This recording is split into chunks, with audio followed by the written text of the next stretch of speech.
तुम्हें बहुत घमंड था अपनी बुलंदी पर पर्वत, मगर देख छोटा सा पक्षी तुम्हारे ऊपर से उड़ के चला गया। જો દિવ્યાંગોને પાછળથી સપોર્ટ કરવામાં આવે તો દિવ્યાંગ આગળ વધી શકે. આ શબ્દો છે દિવ્યાંગ હોવા છતાં સંઘર્ષ કરીને પ્રયાસ પેરેન્ટ્સ એસોસિએશનમાં સેવા આપતી કુકડિયા જ્યોતિના. દિવ્યાંગતાની કોઈ દવા નથી. દિવ્યાંગતા અલગ અલગ પ્રકારની હોય છે. દિવ્યાંગ બાળક પણ જોબ કરી શકે છે.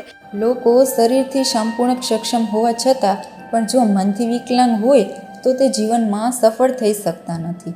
પરંતુ આજે અમે તમને એવી વ્યક્તિ વિશે જણાવવા જઈ રહ્યા છીએ કે જેઓ શરીરથી તો વિકલાંગ છે, પરંતુ પોતાના મનથી મક્કમ હોવાને કારણે આજે તેમને પોતાનું જીવન સફળ બનાવ્યું છે.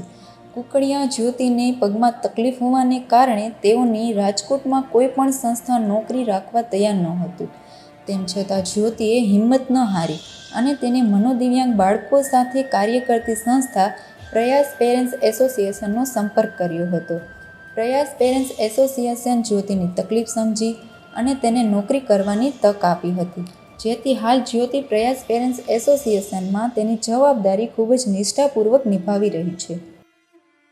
દિવ્યાંગ બાળક જોબ કરી શકે. જો એને પૂજા મેડમની જેમ સપોર્ટ મળે તો એ જોબ કરી શકે.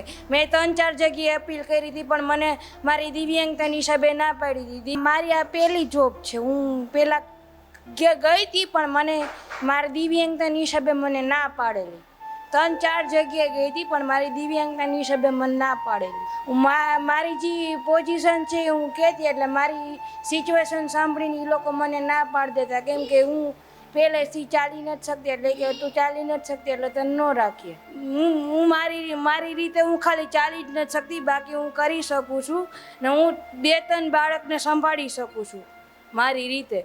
અહીંયા તો સારું લાગે છે અને મને ફાવે છે અહીંયા જોબ કરવી. વર્કમાં છોકરાને કલરિંગ કરાવવાનું, પછી પઝલ્સ કેવી રીતે પોરવવાની એ કરવાનું, પછી જમાડવાનું. કુકડિયા જ્યોતિ જન્મથી જ શારીરિક રીતે વિકલાંગ છે, જેણે ઘણો સંઘર્ષ કર્યા બાદ આજે તેને તેનું જીવન ખુશાલી સાથે વિતાવે છે.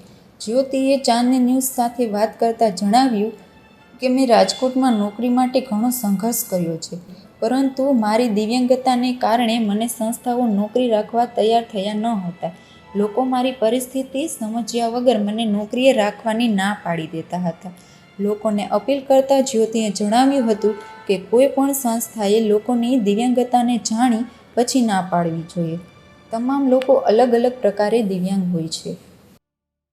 એકચ્યુઅલી દિવ્યાંગ બાળકને ના ન પાડવી જોઈએ, પહેલાં એની સિચ્યુએશન સમજવી જોઈએ, પણ બધી જગ્યાએ ના જ પાડે છે. પહેલાં સિચ્યુએશન સમજવી જોઈએ પછી ના પાડવી જોઈએ. પણ મેં 2-3 જગ્યાએ ટ્રાય કરી તો મને બધી જગ્યાએથી ના જાય. અહીંયા વર્ક કરવાથી મને સારું લાગે છે ને દિવ્યાંગતા બધી અલગ અલગ પ્રકારની હોય છે, એટલે દિવ્યાંગતા જોઈને ના પાડવી જોઈએ, એમને ના ન પાડવી જોઈએ. જ્યોતિએ ચાંદની ન્યૂઝ સાથે વાત કરતાં કહ્યું કે દિવ્યાંગ લોકો પણ નોકરી કરી શકે.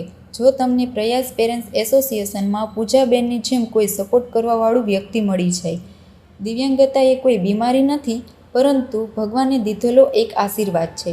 દિવ્યાંગ લોકોને હિંમત હારવી ન જોઈએ અને જો મહેનત કરશે તો સફળતા અવશ્ય મળશે. ચાંદની ન્યૂઝ બ્યુરો ઓફિસ, રાજકોટ.